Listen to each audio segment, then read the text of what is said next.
Venerable Samta and I have been leading a meditation class down in Spokane at the Unitarian Church, and we've introduced to the class the Buddha. We've been kind of building up with breathing meditation and the benefits of analytical meditation, things like that, and so we started talking about the Buddha. And so one of the folks who comes to the class offered us a film called The Buddha that PBS had put out. It seems to be fairly recently, and it's about his life as we, all the traditions have kind of agreed to. And His Holiness is in it, and there's some wonderful Burmese or Sri Lankan monks and nuns in it. But this is probably one of my favorite things, is to listen and to read the life of the Buddha. And we do it here a number of times a year. And there are certain things that struck me about the film. And there are certain points about the Buddha's life that I am really inspired and feel that what he did 2,600 years ago and what he taught is so relevant to our times. And so there are a few points that I found really remarkable. The first one is that during his life, and it's still in some ways still very much in Indian culture, they have the outcaste system. And this was part of the Vedas, or the spiritual. It was cultural, but it seemed to have somewhat of a spiritual context too, in that when you were born into a certain caste, it was predetermined in some way. And once you were born into that caste, you pretty much had the responsibility or the karma to stay in that caste. So there wasn't a lot of mobility. So if you were a slave, chances of being a merchant or a warrior was just not going to happen. So the Brahmins were at the top of the caste. Then there was the warrior clan, of which Gautama Buddha was born into. Then there were the merchants, the farmers, the slaves, and the untouchables. Excuse me. And that was very, very strictly kept in the country. But what the Buddha did is that as people came to him inspired by what they heard and requested to to make the decision to leave the home life and to wander with him, they came from all the castes. So he had Brahmins in his Sangha, he had merchants, he had slaves, he had untouchables, he had warriors, and they were all accepted equally. There was no caste system within the monastic community back then, which was absolutely revolutionary. So in my mind's eye, I'm sure there was some period of adjustment for the Sangha there, for the Brahmin sons to get used to going on alms rounds with the untouchables, and that the women from the noble clan being ordained with the women slaves. I mean, I'm sure there was some period of adjustment. So that was one of the things that I found really quite remarkable.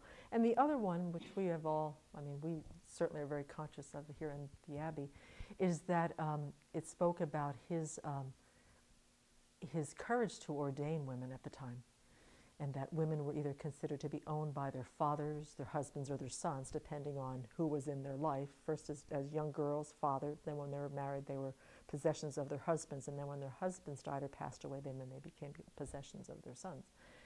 And he totally changed that, in that he did ordain women. So that was the second of the most remarkable ones. And then the third one, at his passing, they have this really incredible, I don't know whether it's an old painting or an old relief on a wall or something, but they have him laying in the lion position, and all of his disciples around him just disturbed, just so upset.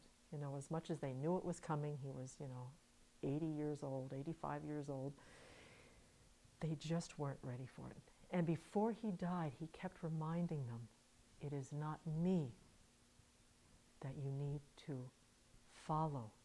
The teachings that I have given you have everything you need to take care of each other, to progress along the path, to free yourself from this ocean of suffering. You become lamps unto yourself. I have given you everything that you need, and now I will leave you. And then the fourth point was His Holiness. There are some interjections of things from him which I always feel so inspired. And he says, the Buddha is not a god. He has been a teacher, and he has left us all the teachings we need to guide us on the path. He says, and he leans into the camera and he says, but It is our responsibility for our own enlightenment. He says, the responsibility lies on each one of our shoulders to do that. It is not the Buddha's responsibility to awaken us. It is our own responsibility, and he has given us everything we need to accomplish that. And he says it with so much passion and so much intensity, looking right into the camera with that look that he has when he's really trying to focus in and share something very profound. So now we are 2,600 years later, and all of those things are equally remarkable. The fact that when people ordain, no matter how much money you have, how wealthy you are, you need to be debt-free, but you are treated equally. It is your aspiration, your motivation, your level of intention that really calls you forth into the homeless life, and then to really prepare and to be ready and willing to commit yourself. But there's no how much money do you have, or how much money, and what's your situation, but to be debt-free and to be willing and committed. And then just I think for those of us born in the Judeo-Christian sort of culture, is to remember that the Buddha is not omnipotent, that he has any capacity to save us, because if he could have, he would have eons ago. But that we ourselves have the Buddha nature, which is what His Holiness says. Each of us has the Buddha potential, the Buddha nature, to be able to become awakened ourselves. And so we get to take on the honor, the responsibility, the power, the commitment to do it. And we then, of course, support each other, and we follow the path as quickly, sincerely, and as committedly as we can. But to take the whole idea of we're going to be saved and somebody else has got this under their control, it's very clear by this film and by the story of the Buddha that he has done all that he could, and then he turns it over to us. And in our practice each day, we just remember that he's there to guide us, but we are not some helpless, hopeless, disempowered being who has to wait for somebody up there to change their minds and look towards us and decide to do something for us.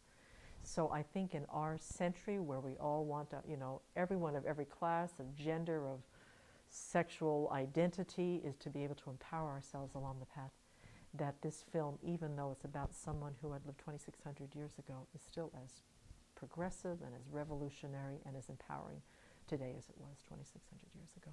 And to really take heart and to be inspired by his life and the amazing things that he did then that still we directly benefit from his incredible kindness.